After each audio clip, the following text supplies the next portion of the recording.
이제 내일 아침 예배면 끝나지요? 시작한 지가 상당히 지나갔습니다.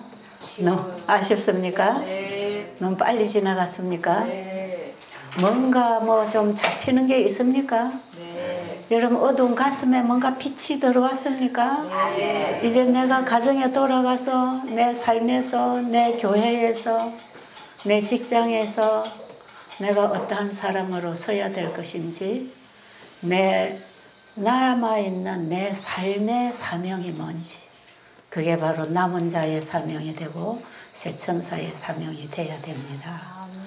신앙은 성경 읽고 가르칠 때만 하는 게 아니고 교회 가서만 하는 게 아니고 우리의 가정에서 일터에서 우리의 삶 속에서 빛이 되어 하늘의 기별을 증거하고 전파하는 마지막 빛의 자녀들이 돼야 되겠어요. 저도 함께 되기를 원합니다. 지나간 날들을 뒤돌아보면 걸음마다 자옥마다 다 죄뿐이구나. 그 고백밖에 할 수가 없어요. 정말 죄뿐이었구나. 여러분은 제가 뭐 앞에 서서 이래 좀 복음을 얘기하고 또 어떻게 보면 여러분들의 앞서 또 이 길을 온 것 같은 그런 또 느낌을 받을지 모르지만 저는 엄청 헤매고 있습니다. 제가 걸어온 이 길은 정말 가시밭길이었고 주님이 손잡아 주지 아니하면 절대로 다시 일어날 수도 없을 만큼 처절하게 넘어지고 깨지고 부서지고 주님 나 여기서 그냥 잠재워 주세요 하는 기도를 참 많이 할 만큼 제가 걸어오는 길은 평탄한 길만은 아니었습니다. 지금의 저를 보고 부러워하는 사람들이 있어요. 부러워요, 부러워요. 이런 얘기하지요. 네. 근데 참 그 모습을 그래도 여러분에게 조금이라도 보여줄 수 있었다는 게 참 하나님의 은혜입니다. 정말 저 자신은 형편없는 사람이에요. 저는 이 예수님을 알았고 그 하늘로부터 온 빗줄기가 제게 있었습니다. 그게 제게 희망이었죠. 여러분이 이번에 그 한 줄기의 빛만 받아도 변합니다. 제가 이렇게 뭐 성경을 많이 알았거나 내가 많이 변화가 됐거나 제가 또 착한 사람이거나 이런 사람도 아니었지만 그 한 줄기의 빛이 한 줄기의 빛이 예수 그리스도를 통해서 내 가슴에 들어올 때 그 빛을 소멸시키지 않고 빛을 따라 빛을 따라 빛을 따라 걸어가면 되는 것이더라고요. 광명한 빛으로 안내합니다. 작은 빛이 세미한 빛이 희미한 빛이 올 때 그걸 꺼버리지 말고 소멸시키지 말고 그 빛을 따라 가보세요. 여러분이 이번에 정말 그 세미한 빗줄기를 봤다면 성령의 세미한 음성이 내 심령을 울렸다면 깨달음을 주었다면 회개를 일으켰다면 그걸 소멸시키지 마세요. 제가 34년 전에 제 기도방에서 이사야 53장에서 예수님의 그 십자가 구원의 복음 하늘과 땅을 연결시키는 그 사닥다리이신 예수님이 내게로 오라 나를 따라오라고 부르시는 그분의 그 세미한 말씀의 음성을 듣고 제가 그게 제가 처음 주님을 만나는 감동과 은혜였거든요. 깨달음이었거든요. 십자가의 의미를 깨달았고 거기에서 나의 구원을 보았거든요. 그 세미한 그 빛이 그게 제게는 그냥 움직이면 소멸될 것 같은 허약한 저에게 아주 흐린 빛이 왔을 때 제가 하루 종일 그 자리에서 묵상하고 안 일어났다 그랬죠. 왜? 일어나면 이거 소멸되고 잃어버릴까 봐 그걸 붙잡았어요. 거기다가 제 자신을 던졌습니다. 거기 제 마음을 던지고 내 인생을 던지고 그때 저 자신을 주님께 드릴 때 드릴 것은 진짜 죄밖에 없었어요. 정로의 계단 5장에 보면, 헌신장에 보면 우리 자신을 주님께 드리라고 하면서, 우리 자신을 주님께 드리라고 할 때 사람들은 상당히 부담스러워한다 그랬어요. 뭔가 드리는 것을 아까워하거나 부담스러워한다 그랬어요. 그런데 엘렌 G. 화이트는 나는 이런 말을 듣는 것을 굉장히 나는 싫어한다 그랬어요. 나는 이런 말 듣는 것조차도 부끄럽게 여긴다 그랬어요. 왜요? 우리가 주님께 드릴 것이 있다면 다 죄다. 죄를 드리는 것이다. 죄를 드리는 게 나를 드리는 것입니다.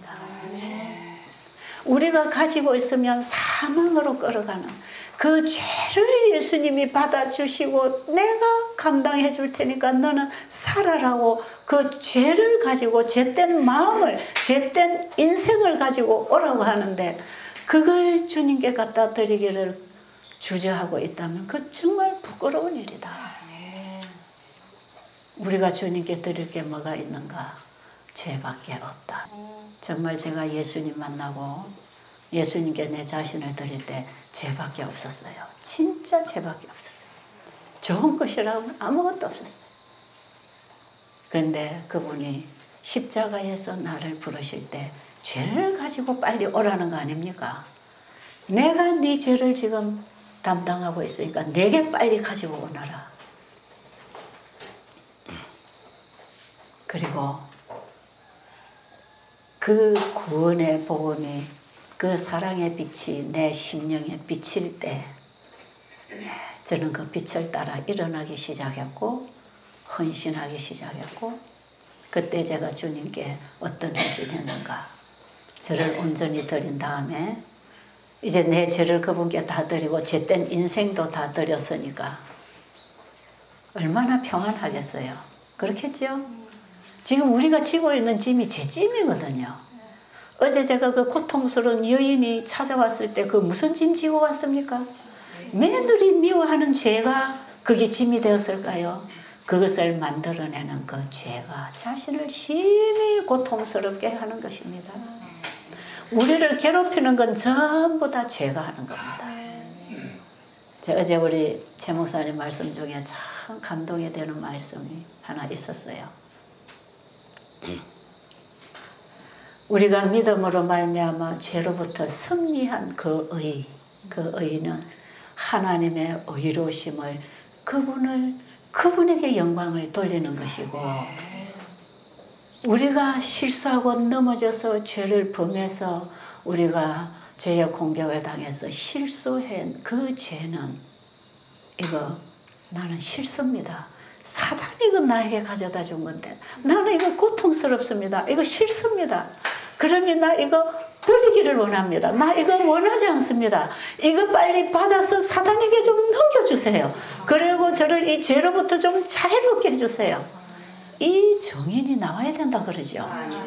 이 정인이 나와야 하나님의 품성을 증거하는 정인, 반면에 사단의 죄에 대하여 정오하는, 죄를 경험한 죄인으로서, 죄의 속박에 매여있던 사람으로서, 죄의 종노릇하고 죄에 깊이 고통당하고 처절하게 패배당한 고통을 경험한 죄인으로서 이거는 아닙니다. 아닙니다. 이것은 절대로 나에게 행복을 주지 못하고, 절대로 인간관계를 행복하게 해주지 못하고, 내 인생을 불행하게 하고, 내 건강을 망가뜨리고, 내 영혼을 망가뜨리고, 이것이 다 죄였습니다. 이게 사단으로부터 온 것입니다. 예수님, 저는 이거 싫으니까요. 저는 이거 절대로 가지고 싶지 않으니까요. 이거 주님이 받으셔서 빨리 사단에게 넘겨주세요. 저는 여기서 자유하고 싶습니다. 이 정인이 나와야 우리가 하늘에 가서 이것을 증거하는 정인이 될 거 아닙니까? 그러겠죠? 그래서 예수님의 십자가는 이 땅에 살고 있는 우리 죄만 구원하는 게 아니고 온 우주를 영원히 구원하는 사건입니다. 예수님이 이 땅에 오신 그 사건은요, 나 하나를 구원하는 사랑이지만 지구의 죄인을 구원하시는 구속의 사랑이지만 나아가서 온 우주를 영원히 구원하는 놀라운 우주의 구속 사업이 완성되고 있다는 걸 아시기 바랍니다. 그래서 우리는 하늘에 가서 뭘 증거할 겁니까?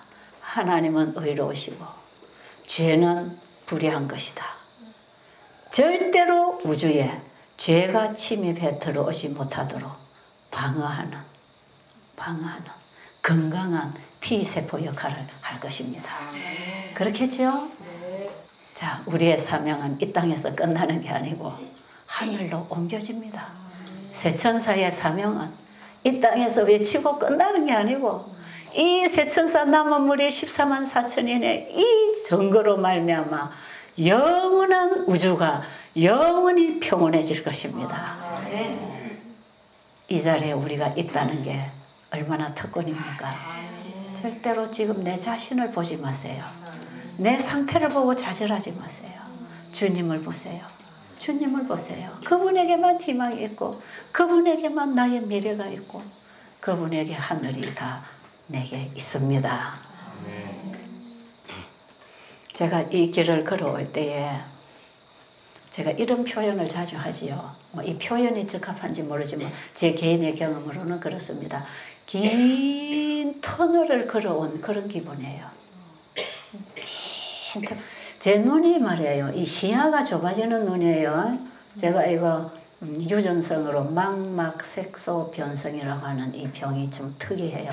현재까지 의학적으로 아무 일도 할 수 없는 그냥 이 유전성 점점 어두워지는, 이건 태어날 때부터 밤눈이 어둡습니다. 야면증이 아주 심해요. 저는 어려서부터 밤이면 꼼짝을 못했어요. 밤 되면 어디를 가든지 누구를 잡고 다녀야 됐어요. 그래서 저는 그냥 밤눈이 어두운 사람이라고만 생각했는데 나중에 한 점점 40이 넘어가고 제가 이제 이런 활동을 하게 될 때 많은 사람들이 저를 오해했어요. 최 집사는 사람을 봐도 인사도 안 한다, 본 척만 척한다, 쌀쌀맞게 지나가 버린다, 손을 내밀어도 손도 안 잡아준다. 와, 무시무시한 오해가 퍼져나가고 있었어요. 아마 지금도 그렇게 저를 생각하는 사람이 있을 겁니다. 제가 뭐가 잘났다고 도도하고 교만하고 자만할 게 뭐가 있겠습니까? 자꾸 그런 소문이 퍼져요. 이상하네. 어떤 사람은 베델에 왔다가 삐져갖고 가방 싸서 3일 만에 집으로 돌아간 사람도 있답니다. 그 사람을 인도하려고 얼마나 그 사람을 전도하려고 베델에 보내려고 수년을 노력하다가 이번에 마침 몸이 안 좋다는 진단을 받아서 드디어 베델에 보냈는데 3일 만에 가방 싸고 와버렸다는 거예요. 그래서 왜 그런데요? 그럴 수가 있냐고 이제 저한테 항의 전화가 왔지요. 그래서 왜 그런데요? 식당에 밥을 뜨러 가서 제가 그때는 밥을 이렇게 챙겨주고 배식을 해주고 그랬거든요. 밥을 뜨러 갔는데 자기가 날 보고 인사를 했대요. 그 내가 전혀 모른 척하고 인사를 안 받아줬답니다. 아, 이런 놀라운 오해들이 생겨서 그럴 리가 없는데 왜 그렇지? 그래가지고 제가 안과를 진짜 가봐야 되겠다. 저는 그때까지 시력이 좀 나쁘다고 생각했죠. 안경을 깨야 됐으니까. 안과에를 갔더니 딱 보더니 눈을 딱 열어 비춰보더니 조상이나 부모 중에 실명된 사람이 있습니까? 그래요. 예, 그런 분이 있습니다. 이 눈은 유전성입니다. 앞으로 뭐 한 5, 60 가면 실명되는 겁니다. 이거는 답이 없습니다. 뭐 너무 간단하게 뭐 다른 검사할 것도 없어. 딱 보고는 야면증이 있지요. 예. 예. 그 밤에 어두운 게 이제 낮에도 어두워지는 것입니다. 아, 제가 그 소리를 듣고 참 놀랬겠지요. 놀랐어요. 그런데 이 눈은 점점 시야가 좁아집니다. 그 시야 검사를 해보자 그래. 시야 검사를 하는데 진짜 옆에 안 보여요. 옆에 안 보이고 앞만 보이는데 나는 그걸 다 보인다고 생각하고 사는 거예요. 그러니까 옆에 지나가거나 옆에서 뭐가 제 눈일이 안 돌아가면 모르는 거야. 제가 이런 장애를 갖고 살았습니다. 그때 제가 좀 충격받았겠죠. 그래서 제가 하나님께 점점 시야가 좁아지고 이렇게 흐려지고 그러면서 이제 제가 성경책을 자꾸 글자 큰 성경, 노트도 굵은 볼펜, 칸이 넓은 걸 이제 우리 딸에게 만들어 달라 해가지고 계속 말씀 연구를 하면서 나중에는 그것도 이제 안 보이기 시작하죠. 그래서 제가 하나님, 제 시력을 끝내실 때는 제 목숨도 생명 같이 끝내주세요. 그나마 제가 지금 숨쉬고 사는 공기는 하나님의 말씀에서 받고 있는데 내가 말씀에서 양식 안 먹고 어떻게 제가 내 영혼이 지탱을 하겠습니까? 끔찍해요. 지옥이에요, 그게. 그래서 제가 그런 기도를 했습니다. 많이. 그런데 눈은 점점 어두워지는데 이는 목숨은 안 간다고. 숨이 붙어 있는 거예요, 자꾸. 한 3, 4년 전에 완전히 다쳤어요. 지금은 이 빛만 보입니다. 불 켜면 빛이 오고 밖에 나가면 해가 떴는지 밤인지 구름이 끼는지는 느껴요. 그러니까 이 빛이 들어오니까 이 눈이 부셔가지고 이 보안경으로 끼는 것이지 이게 뭐 도수를 주는 안경은 아니에요. 여러분의 얼굴을 못 봐서 답답하다 그랬지요. 어쨌든 그렇습니다. 그래서 우리는 남을 모르기 때문에 많이 오해하고 추측하는 죄를 많이 짓고 있습니다. 그런 것도 우리는 안 해야 될 것 같습니다. 자, 제가 이 육신의 시력이 시야가 점점 좁아지면 앞만 보이는 것처럼 제 인생이 옆이 보이지 않았습니다. 저는요. 앞에도 안 보이고 옆에도 안 보이고 돌아서도 돌아갈 길도 안 보이고 깜깜한 터널 한복판에 제가 서서 어디로 방향을 잡아서 내가 몸을 움직여야 될지도 모르는 만큼 제 인생이 깜깜했습니다. 깜깜했어요. 이런 말을 여러분이 이해할지 모르겠어요. 안 겪어보면 몰라요. 절망 그 자체. 앞으로 살아갈 희망이 안 보이고 아이들, 셋 딸들, 남편까지 저는 다 내가 지고 가야 할 짐이었으니까 너무 무거웠어요.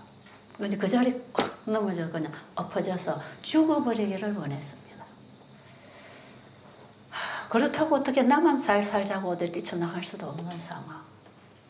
그런 상황에서 처절하게 하나님이 나에게 구원의 줄을 안 내려주면 나는 여기서 꼼짝도 못하고 죽어야 되는 그런 상황, 내 인생의 상황이 그랬습니다. 인간의 위기는 하나님의 기회라. 인간의 위기는 하나님의 기회라. 내가 뭔가를 한다고 할 때 하나님은 가만히 내버려 두시지만 내가 못합니다 할 때 주님은 나에게 빛을 주십니다. 그때 제가 이 예수님을 알았어요. 유일하게 나에게 희망이었습니다. 예수님은 나에게 유일한 희망이었고 빛이었고 길이었습니다. 생명이었습니다. 거기서부터 제가 숨을 쉬기 시작했어요. 내 영혼이 숨을 쉬기 시작합니다. 그러면서 그 예수님 안에서 받은 그 빛, 진리가 예수 안에 있다 그랬잖아요. 진리가 예수 안에 있는 것 같이 예수 안에 있는 진리로 가르침을 받는 자는 날마다 성장하고 새로워진다 그랬죠. 그리고 옛것은 그 사람은 후퇴해진다 그랬잖아요. 여러분 이 말씀이 바로 제게서 이루어졌어요. 예수 그리스도 안에 있는 그 구원의 빛, 사랑의 빛이 내 가슴에 비춰올 때 거기서부터 저는 주님을 사랑하게 됐어요. 그리고 주님을 사랑하게 되니까 주님이 뭐라고 말씀하시느냐에 관심이 있지 않겠어요? 그리고 성경을 읽을 때 관심이 달랐습니다. 우리가 예수님하고 나하고 어떤 관계에서 그분의 말씀을 읽고 듣고 이해하느냐, 그게 중요하단 말이에요. 예수님과의 이 구원의 관계, 이 사랑의 관계를 회복하고 그분의 말씀을 들으면 그분의 말씀이 무슨 의도로 무슨 말씀을 하는지 알아지지요.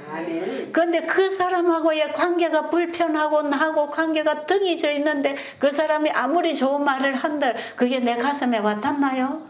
안 닿지요. 오해하죠. 계속 오해하지요. 제가 그래서 옛날에 성경을 그렇게 봤단 말이에요. 하나님, 이게 어떻게 가능합니까? 이게 사실입니까? 우리 인간이 도달할 수도 없고 오를 수도 없는 높은 표준을 세워놓고 어떻게 우리에게 그걸 하라고 요구합니까? 천사와 같은 말을 할지라도 사랑이 없으면 울리는 꽹과리가 되고 나는 하는 말마다 다 울리는 꽹과리라. 어떻게 사랑을 전하고 사랑으로 할 수 있나요? 사랑이 없는데. 제가 옛날에 성경을 읽을 때 전부 다 반문했어요. 어떻게 이렇게 할 수 있습니까? 어떻게. 여러분, 제가 이런 예를 하나 들어도 될까요? 예를 들어서 내가 사랑하고 연애하는 남자가 있어요. 그 남자가 나한테 끊임없이 사랑의 메시지를 보내줍니다. 날마다 편지가 와요. 하루 한 장씩 편지가 옵니다. 우체부 아저씨가 오면 저는 이미 뛰어나갑니다. 왜요? 그 편지를 기다리니까. 옛날에는 우체부 아저씨가 내 집에 오든 말든 아무 상관이 없는데 이제 이 사랑하는 남자가 생긴 이후에 이 남자가 날마다 하루 한 장씩 나에게 사랑의 고백을 하는 편지를 보내주고 있을 때 우체부 아저씨가 문 앞에 들어오면 제가 제일 먼저 뛰어나가겠죠? 네. 편지를 받아요. 그거부터 제일 먼저 보겠죠? 편지가 아무리 여러 개 와도 요거부터 먼저 봅니다. 이 남자가 오늘은 나에게 무슨 말을 하고 있나? 그 관심 있겠지요? 네. 연애해봤지요? 네. 그것도 공감을 해야 된다니까요. 그래서 인간관계가 필요하다는 것입니다. 보이는 사물에서 보이지 않은 사물을 배우는 거니까요. 그래서 이 남자가 나한테 오늘도 가슴속 깊이 있는 애정을 표현하는 말을 쓰고 있는 겁니다. 읽을 때마다 가슴이 두근두근하고 행복하고 그 남자 보고 싶고 한 포도만 주고 싶고 그렇겠지요. 손도 한번 잡고 싶고 같이 있고 싶고 그런 가슴을 띄고 있는데 이게 너무 행복해서 내 옆에 있는 친구한테 지금 우리 애인한테서 내 남자친구가 이런 편지 줬어. 내가 읽어봐. 기가 차게 사랑하고 있어 나를. 나는 행복해 죽겠단 말이에요. 그리고 편지를 옆에 친구한테 줬더니 친구가 읽어보고 뭐라 할까요? 별것도 아닌 걸 가지고 아이고 닭살이야 닭살. 아주 그냥 비웃을지 모릅니다. 똑같은 글을 읽어도 그 남자와 나와의 사랑의 관계가 이루어졌을 때 읽는 것하고 나하고 아무 상관없는 관계의 남자의 사랑의 편지를 읽는 내 친구하고는 가슴에 공감이 다르겠지요. 네. 우리가 예수 그리스도의 사랑에 만남이 없으면 성경을 읽어도 무미건조합니다. 감동이 없어요. 깨달음도 없어요. 읽고 싶지도 않아요. 읽어도 재미없고 흥미없어요. 그리고 알고 싶은 관심도 별로 없어요. 이건 제가 예수님 알기 전에 저의 상태를 지금 얘기하는 거예요. 그런데 그 예수님 사랑의 빛이 내게 희미하게 비쳤는데도 불구하고 그분과의 나와의 생명적 관계가 이루어지고 나니까 그분이 말씀하신 이 모든 말씀에 관심이 생겨요. 관심이 있어요. 이제는 관심이 있어요. 그리고 말씀 하나하나를 읽을 때 사랑하는 그분이 나에게 어떻게 하면 내가 괴롭고 어떻게 하면 내가 행복한지 어떻게 해야 내가 멸망을 당하고 어떻게 영생을 얻는지 가르쳐줄까요? 가르쳐줄까요? 그 내 사랑하는 남자는 나에게 영생을 주려고 오신 나의 영적 남편이기 때문에 영생에 필요한 모든 길을 여기다가 적어놨단 말이에요. 가르쳐 주시는 거예요. 너 나하고 영원히 살기를 원하느냐? 그럼 나를 따라오너라.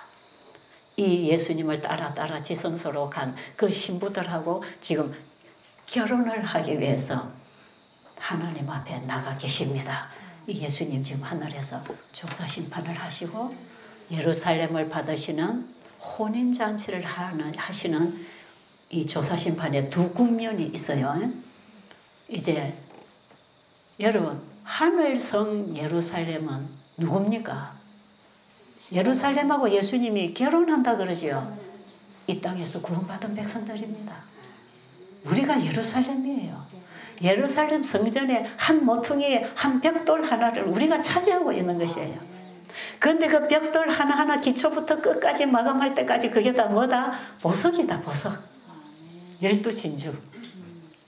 그런데 골로새서 2장 3절에 보면 예수 그리스도 안에는 모든 지식과 지혜의 보화가 가득했다 그랬죠. 그 예수 그리스도 안에는 지식과 지혜의 보화를 내가 가지고 있을 때 예루살렘 성의 한 모퉁이, 한 벽돌 거기에 붙여놓는 하나의 어떤 옷걸이라도 하나 우리는 거기에 가서 사용될 수 있다 이 말이에요. 예수 안에 있는 진리의 보석들, 그것이 내 안에 역사해서 그 보석을 그 보석으로 예루살렘 성을 만드는 것입니다. 그 성이 얼마나 아름다운지요. 그 하나님의 품성이니까 아름답겠지요. 그렇죠? 우리가 그 자리에 가야 합니다. 그 자리에 가려면 내 안에 누가 와야 된다? 예수님 와야 된다. 그 예수님이 한꺼번에 그냥 만나고 한꺼번에 구원이 완성되는 게 아니에요. 그렇죠? 예수님을 만난 것 처음의 경험, 이걸 칭의의 경험이라 합니다.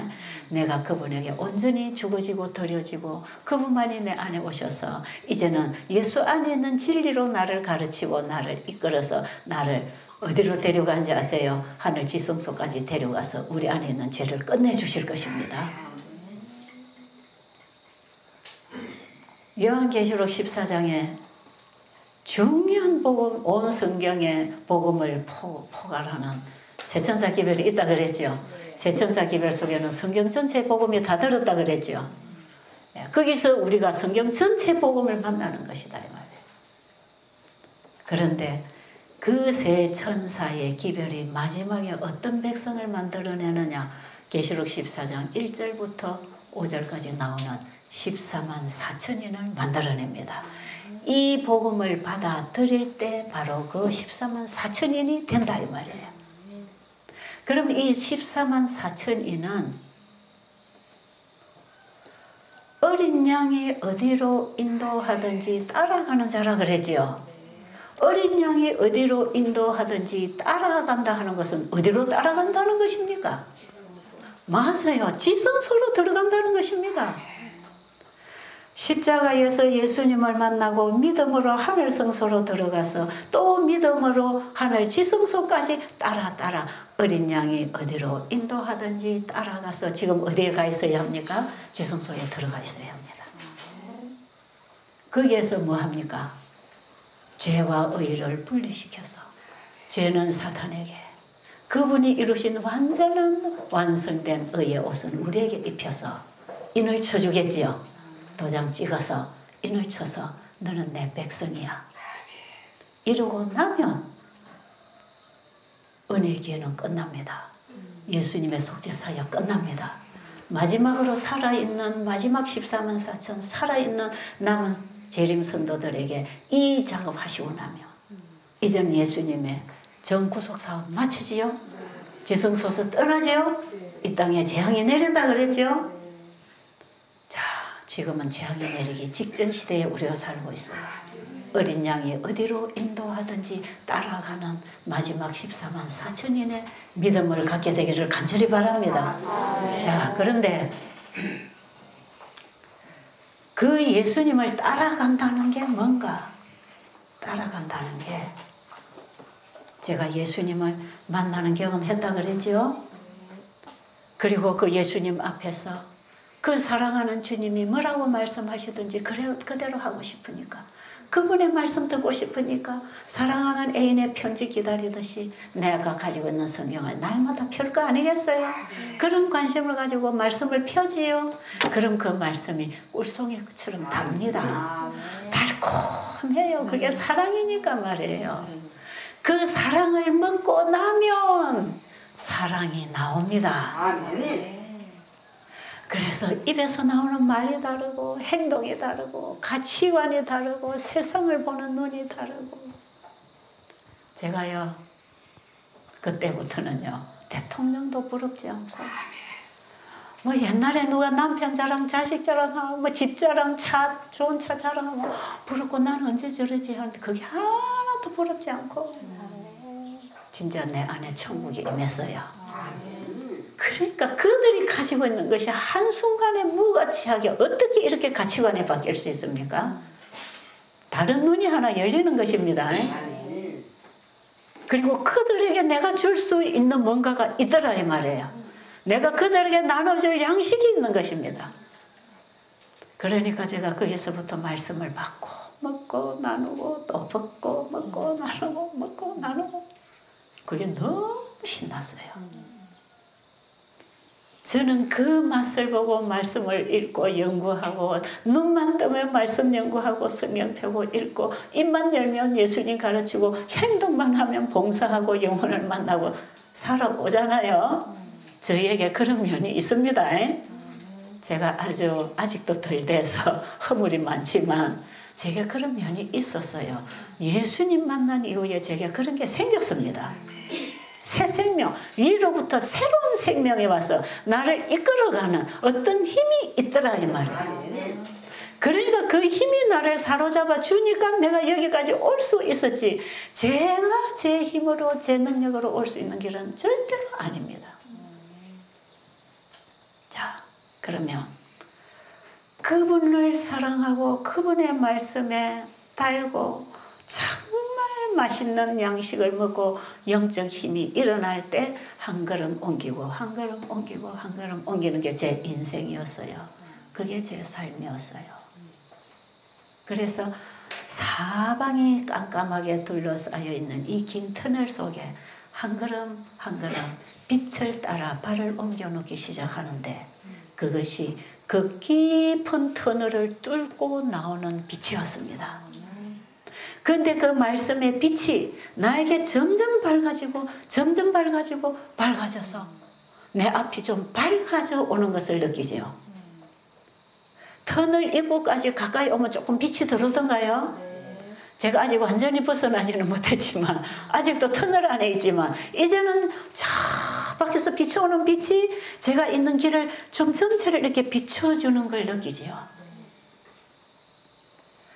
주의 말씀은 내 발의 등이요 내 길의 빛이라.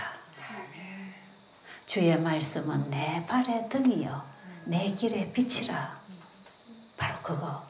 이 세상은 깜깜한 터널입니다. 어디로 발을 옮겨 내 걸음을 결정해야 될지 몰라요. 혼란 속에 있어요 지금.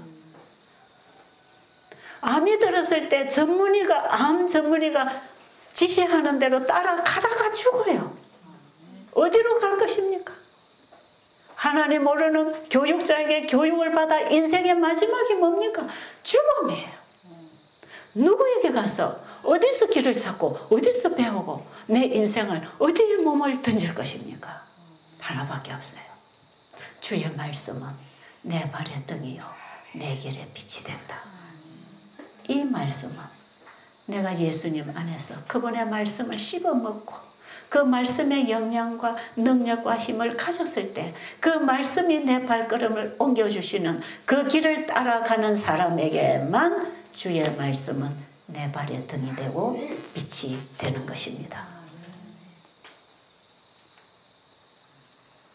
근데 깊은 터널에서 바깥을 향해서 나오면 나올수록 밝아지듯이 하나님의 말씀의 빛이 저의 생각과 저의 지혜와 지식을 끊임없이 밝혀주고 있다는 것. 점점 밝아지는 빛. 대낮처럼 환한 빛을 보게 될 것입니다. 저는 이 빛을 보고 오는 이 삶이었기 때문에 이 어두운 것들은 다 지나가 버립니다. 옛날 옛것은 잊어버리고 앞을 향하여 가라 그랬죠. 저는 바울이 이렇게 살았다고 생각합니다. 뒤의 것은 다 잊어버려라. 생각하면 죄뿐이라. 깜깜한 터널을 지나갔으니까 지나간 거는 죄뿐인데 앞에 내 발 앞에 빛이 있단 말이에요. 슬기로운 처녀들이 가지고 있는 덩이 바로 이런 것입니다. 슬기로운 처녀들이 가지고 있는 덩은 빛을 냈습니다.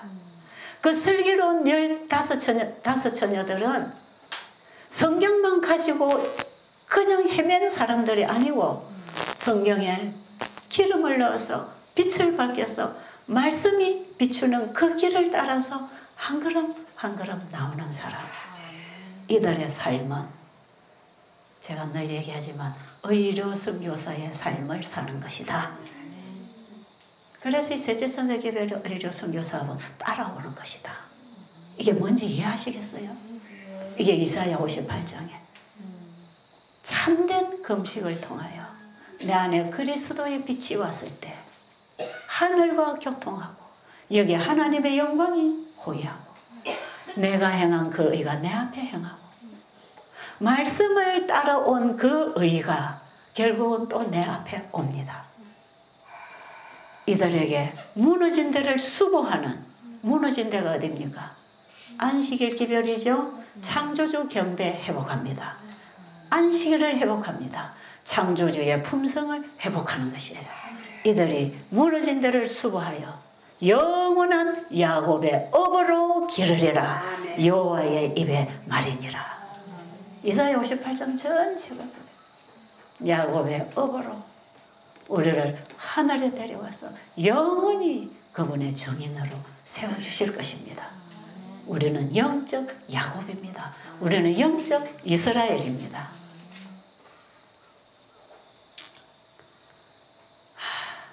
제가요, 이 말씀을 공부하면서 참 많이 헤맸습니다. 많이 헤매면서 여기저기 가서 정말 저는 많이 헤매고 배우기를 원했어요. 지금까지 제가요 거의 30년 가깝게 재림 집회를 하고 있어요.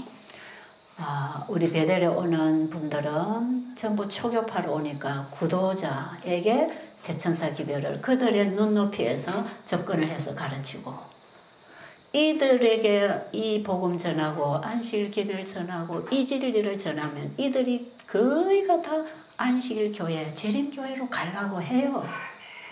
그리고 여러분들이 어느 교회를 선택한다면 그래도 거기 가세요. 그리고 예방접종을 몇 대를 줘가지고 거기 가서 절대로 사람 보지 말고 진리만 배워야 합니다. 그러고 보내요. 교회로 보내요. 그러면 교회 가면 교인들이 희낙낙거리고 놀기 좋아하고 육으로 놀고 한 번씩 식사 자리에 가보면 온갖 고기가 다 나오고 뭐 어디 식사 대접한다고 뭐 직원들 따라서 식당에 가보면 전체가 고기 다 먹고 앉아있고 그래갖고 미끄러져서 그냥 나가버려요. 진짜 그동안에 베델에 수십 년 동안에요 1년에 1000명 이상 넘는 환자들이 왔다 갔다 하잖아요. 지금도 그 중에 80~90%는 비재림 신자들입니다. 저는 그들에게 이 세천사 기별을 그들의 눈높이에서 계속 전해주고 있지요. 그런데 그들이 이 복음을 받고 건강이 회복되고 이 복음이 좋아서 예수님이 좋아서 이제 이 재림교회는 다 이런 신앙을 하는구나. 그러고 갔는데 교인들은 그래 안 해. 교인들이 그래 안 하는 거 보고 사람은 먼저 사람을 보고 예수님을 보잖아요. 그래서 어떤 사람의 신앙을 영향받아 내 신앙을 시작하느냐는 굉장히 중요합니다. 우리는 신앙의 첫걸음을 누구에게서 배우고 감화를 받느냐는 참으로 중요하단 말이에요. 영적인 사람에게서 진리를 받으면 영적으로 갈 수가 있고 육적인 사람에게서 공부해서 배우면 육으로 갑니다. 사람들 가가지고 자꾸 미끄러지잖아. 교회 가니까 안 하대. 베델에서 가르치는 그런 진리 안 가르치고 그리 안 살던데, 이리 안 먹던데, 앉아 있으면 영적 친교를 하는 게 아니라 전부 육적 친교 하던데, 세상 얘기하고 뭐 온갖 잡동사니 하고 아무거나 먹고 하던데, 와, 그러니 어떡합니까? 그래서 제가 우리 재림 교인들을 준비를 시키지 않고 전도해봐야 다 같이 죽는 거구나. 우리 재림 교인들이 먼저 자기들이 가진 빛을 가지고 일어나도록 깨워주는 일을 해야 되겠구나. 이게 이사야 58장의 사명입니다. 깨우는 일을 해야 돼. 야곱 집에, 이스라엘 집에 깨우쳐주는, 그들이 뭐가 잘못되었는지를 깨우쳐줘야 되겠다. 이런 강한 심령으로 제가 재림 집회라는 걸 했고, 불쏘시개 집회를 하다가, 새천사 의료선교 세미나를 하다가 별짓을 다 하는 거죠. 우리 교인들을 좀 깨우고 싶어가지고. 그러면서 저는요, 누가 어디서 빛을 가진 자들이 제대로 새천사 사명을 하고 있는지 많이 제가 찾아다녔어요. 그래서 여기도 끼워, 저기도 끼워, 저기도 끼워. 까딱하면 제가 줏대도 없는 신앙을 하는 것처럼 사람들은 볼 수 있어요. 그러나 내 중심에는 진리를 찾는 것입니다. 여기도 가서 들어보고 여기도 가서 들어보고. 그리고 요즘에 제가 어느 분이 미국 가서 집회한 강의를 누가 보내줘서, 집사님, 이 목사님이요, 목회자, 사모 목회자 앉혀놓고 집사님 얘기하는데요. 한번 들어보세요. 그 목사님 설교한데 들어보니까요, 뭐 이상호 박사 어쩌고 저쩌고 하다가 저까지 걸어갖고 얘기하대요. 그 뭐 최차순 집사가 뭐 어쩌고 저쩌고 해가지고 뭐 한 번은 완전주의에 빠졌다가 한 번은 헬리찬데 빠졌다가 어쩌고 저쩌고. 그리고 유튜브에 지금 돌아다니고 있어요. 저는 어디 빠지지 않았어요. 어디에 빠졌기 때문에, 예수님에게 빠졌기 때문에 저는 더 밝은 빛을 받고 싶어서 진리를 찾는 거지요. 그러나 아닌 것은 전부 다 추려내고 바른 것을 세워주셔서 지금도 그 빛에 따라 하나님의 말씀은 내 발의 등이요 내 길의 빛이라. 그리고 제가 이 집회를 할 때 절대로 저 혼자서 이 집회 강의 안 합니다. 내가 아래도 그랬죠. 제가 그동안에 겪고 아는 게 있었어요. 여러분 의료 선교에 온 사람들 병 낫는 방법 복음 가르쳐 주려면요, 여기 뭐 하루에 종일 나 혼자 강의해서 뭐 한 달 두 달 하라 해도 할 말이 없어 못하지는 않아요. 그렇겠죠. 제가 전할 기별이 없어서가 아니고 제가 모르는 부분을 다른 사람들이 빛을 보고 깨닫고 가지고 있기 때문에 이것을 여러분 앞에 밥상을 차려드리는 것이에요. 그래서 이 사람도 세워보고 저 사람도 세워보고 한 번 집회를 하면 주로 4대 사람들은 강사가 옵니다. 그 덕분에 저도 많이 배우잖아요.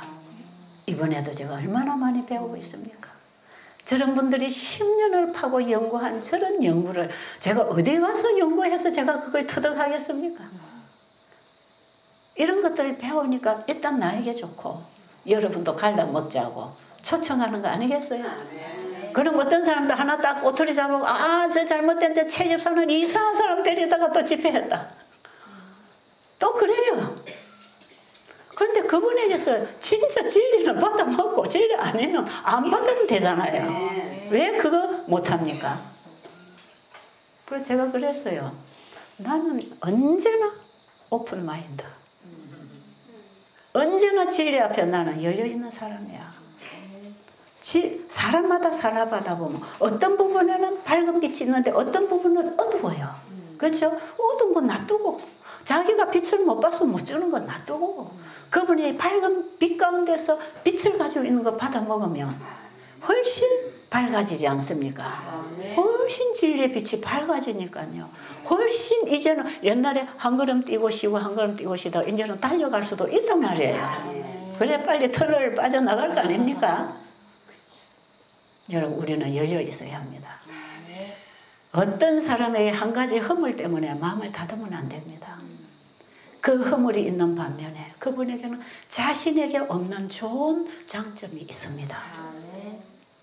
하나님은 각자에게 전체를 다 주지 않고 다르게 주셨어요. 나누어 주셨어요. 달란트를 다 나누어 주셨어요. 다 다릅니다. 똑같은 사람 하나도 없습니다. 우리는 거기서 다양하게 받고 연합을 해야 됩니다. 그래서 오직 연합은 예수 그리스도만 바라보고 예수님에게 빠진 자들은 연합합니다. 그 예수님을 사랑하는 자들이 모여서 예수님 사랑을 나누고 예수님의 사랑을 이웃에게 또 불붙이는 불쏘시개들이 하는 일이 의료 선교를 통해서 불쏘시개 역할을 하는 것이에요. 그래서 여러분 이번 교재에 맨 뒤에 부록에 보면 영적 친교 나오지요. 불쏘시개 영적 친교 나오지요. 그 영적 친교는 예수님 만난 뜨거운 가슴들이 예수님 사랑으로 더 뜨거워져서 이웃에게 이 사랑을 불붙이기 위해서 자기 자신을 온전히 헌신하고 몸 바쳐서 불태우는 불쏘시개의 삶을 살아고 불쏘시개 친교 이걸 하라는 것입니다. 맨날 뭐 예수님 얘기만 하면 헤어지는 게 아니고 이웃에게 하나님 모르는 분들을 영적 친교에 초청을 해서 그들에게 건강 음식도 해먹이고 건강 지도도 해주고 아픈 사람은 만져주고 가난한 자는 구제를 해주고 그들이 복음이 없으면 복음을 주어서 우리 주변에 복음이 없어 병들어 죽어가는 영혼들을 우리 가정으로 먼저 인도해서 영적 친교를 해서 그들을 길러서 교회로 데리고 가서 목사님에게 가서 성경 공부를 해서 성숙한 그리스도인이 되도록 하라고 영적 친교방을 열어주고 있지 않습니까? 근데 여러분이 이곳에서도 영적 친교방을 열었는데 내 속에 예수님의 사랑이 역사하지 않으면 그 여기 앉아서도 육적 친교한다 이 말이에요. 예수님의 사랑을 만나서 그 사랑을 서로 나누어서 서로 사랑의 불을 붙여서 일으켜주라고 영적 친교를 하는데 사랑의 불은 받지 않으니까 내 속에 있는 것 내놓으니까 그것이 전부 다 죄라 죄. 그런 친교는 안 하는 게 좋습니다. 그래서 영적 친교를 함부로 만들어주는 건 오히려 이게 죄를 퍼뜨리게 되겠다 하는 생각도 듭니다. 어느 영적 친교에 가보면 그래요. 옛날에 우리 구역 예배가 전부 그 영적 친교, 엘렌 G. 화이트 여사가 영적 친교의 중요성을 얘기해서 소그룹 구역 예배를 하는데 제가 구역 예배를 인도도 해봤고 제가 구역 예배를 우리 집에서 늘 하고 했지만 내가 예수님 모르니까 맨날 육적 친교 하더라고. 맨날 뭐 저 장로님 오늘 자식이 어쩌고 오늘 우리 집에 뭐 사업이 뭐 가게가 번영을 하고 뭐 우리 밤산에 금년에 뭐 농사를 얼마를 하고 요런 얘기하고 있어요. 예배 잠깐 드리고 나면 그런 얘기하고 앉아 있어요. 그 예배는 형식이고 친교는 육으로 하는 거라. 그게 육적 정신이 퍼뜨려지니까 교회가 전부 육으로 변하죠. 이런 구역 예배는 부흥이 없습니다. 여기 초신자 데려다 놓으면 큰일 납니다.